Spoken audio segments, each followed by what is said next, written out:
All right. I want to switch then to evolutionary psychology. Now, just to be clear, again, not my field. I'm not an expert. Don't know much about this. But I know enough to ask the right kind of questions. And what I want to do is ask some questions. Because I know a lot of you, for example, are fans of Jordan Peterson and fans of other people out there who use evolutionary psychology all the time. I see it on YouTube videos. I see it on Facebook. I see it on Twitter. I see it everywhere. Everybody just assumes evolutionary psychology as true. I watched a video of Steven Pinker debating this woman, and I forget the woman's name, but about the difference between men and women. And again, using kind of the evolutionary psychology, or what I take to be the evolutionary psychology methodology to do that. And, you know, and I have a lot of questions. So I'm mostly going to be asking questions. I mostly want to suggest to you this idea that this is another one of those fields that is young, new, that we know very little about. And when people come out and say definitive things, oh, men behave this way because they evolved in this way. I don't know, men tend to want to have many sexual partners because they're promiscuous, because they generate lots of sperm and they need to distribute that sperm because what's important evolutionarily is having children, right? And that drives men to have the inclination to have affairs and to sleep with many women, right? Right? I mean, I've heard this. This is not unusual. This is a common claim. Women, on the other hand, can only have one baby at a time. They are weaker, therefore they need to latch on to the one man that impregnates them. They need to keep him around, so they are much more likely to be monogamous. Women also attracted to wealthy guys because this is all stuff that comes out of evolutionary psychology. Some of it's pop evolutionary psychology, some of it's real evolutionary psychology, whatever that means. Now, what is evolutionary psychology? Now, this is a definition. This is from the Science Daily, but I'm sure there are others. Evolutionary psychology is a theoretical approach to psychology that attempts, so first of all, it's in the field of psychology, that attempts to explain useful mental and psychological traits, such as memory, perception, or language, as adaptations, as the functional products of natural selection. So the idea is natural selection has selected certain mental and psychological traits. All right? So I want to ask a simple question. I don't expect an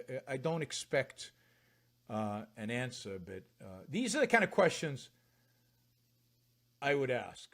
Do we understand in psychology? That's the field that does evolutionary psychology. Do we have a good understanding in psychology on what are traits, capabilities, and behaviors? Right? What are they? Does psychology have a good understanding, or perception is? Or do you think you would come to different conclusions about perception if you held different philosophical views within evolutionary psychology? Do the psychologists have good understanding of emotions and where they come from, and the relationship between emotions and ideas and thoughts? Do they understand what thoughts are? And, the basis for thought. Do they understand the idea of rationality and what rationality is? Do they value reason? Do they believe in free will? And what is the role of free will vis-a-vis whatever psychological traits we might have received through evolution, right? Through natural selection? So these are the kind of questions I would ask. And I don't think, from everything I've read and from all the videos I've watched, that there is. What I see even in the best thinkers, even in the call it the Jordan Petersons of the world, and the Steven Pinkers of the world, and the woman he debated, is almost no mention of free will, no mention of human reason, no mention of rationality, no mention of what they mean by traits. What is the border of trait? Do they think, for example, where does and now you can even go deeper. What is psychology actually studying? Is psychology a science yet? How much knowledge do we have in psychology? Notice that the evolutionary psychologists often ignore cognitive psychology, which, from the little I understand, is probably most interested in thinking and in ideas and in concepts and the impact that ideas and concepts have on emotions. Right? So, I don't know. Again, this is not my field, so I'm not gonna pretend to have answers. But I would just say, beware of these definitive answers that they come across. Men are different than women because here's the list. Now, I am convinced, unequivocally, without any question, that men are different than women, and that there is a biological basis for that. I'm convinced of that. A biological basis and a psychological basis. That men are different than women. How? In what ways in particular? Again, above my pay grade. But the very fact that men and women are biologically so different is going to make them different in the way they relate to reality. The very fact that men and women have different biological experiences. Men don't have a menstrual cycle. I think a menstrual cycle has an impact on a woman. Now, what impact? I don't know. But it's an experience a man will never have. The experience of thinking, men and women have the same, right? The experience of, hammering a nail into the physical experience of having to walk, of having to think of it. All of those experiences are the same between men and women. And therefore, I don't think there's any cognitive difference between men and women in that sense. But there are differences. And how they manifest themselves in emotion or in behavior or, is interesting. It's interesting. In values and the values they seek is interesting. The fact that the male penetrates the female is significant. That's not irrelevant. It can't be irrelevant psychologically. The fact that for the most part, men rape women, women don't rape men, that is significant. So all of that plays into the differences between men and women. And all of that should be studied. Now, there is a legitimate question, and that is, what traits, and I don't even know exactly what traits are, but what traits are genetic? So I can tell you that my two sons were completely different from minute one. In what way were they different? In how aware they were of their surroundings, how much sleep, how much they slept, whether the eye movements, the level in which they engaged with the environment around them, the amount of crying. So there are all these things. Now, do we understand those differences? Those are pretty simple. Right? So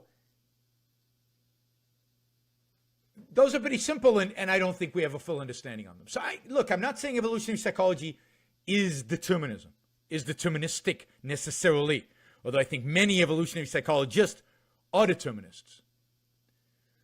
But even to ask the questions of what are traits, what are inherited traits, what are learned habits, maybe traits are by definition inherited, what are habits, what influence do traits have on our cognitive functioning?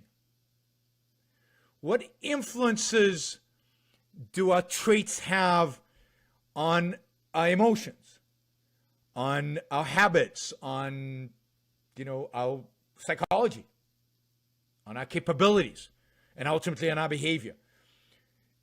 I think that evolutionary psychology is way too dependent on statistics, way too dependent on storytelling, that is making up evolutionary stories that explain what they want to explain. They've got a theory, and then they go back and they find a story in evolution to explain it.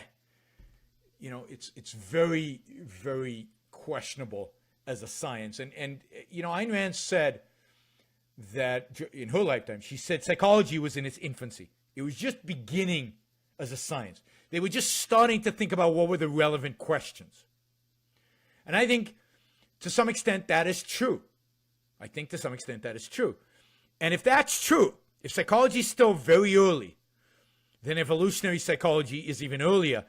And evolutionary psychology won't be a fully fledged science until it has those psychological foundations built, until we understand more of what we are talking about. What are the core scientific questions we have to ask? What is psychology? So my suspicion is that much of what you hear in evolutionary psychology is just not true. It's statistics and correlations and I saw this with Steven Pinker's presentation. Correlation is not causality, and they try to attribute causality, and they come up with biological evolutionary stories to make the causal attribution. But look, I know a little bit about evolution, and I've studied some biology, and I think most people, let me rephrase that. I think most intelligent people, educated people don't really understand biology. Don't really understand evolution.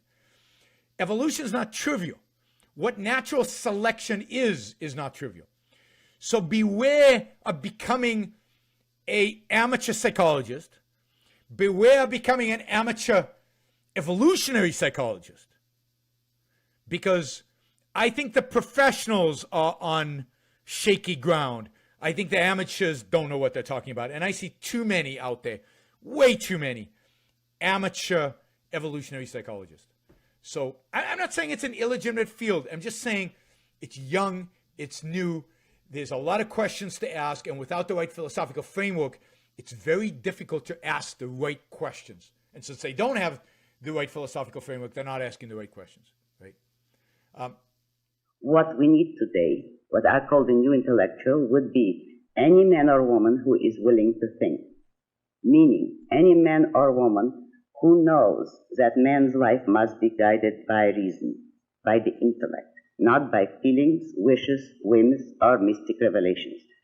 Any man or woman who values his life and who does not want to give in to today's cult of despair, cynicism, and impotence, and does not intend to give up the world to the dark ages and to the rule of the collectivist brute.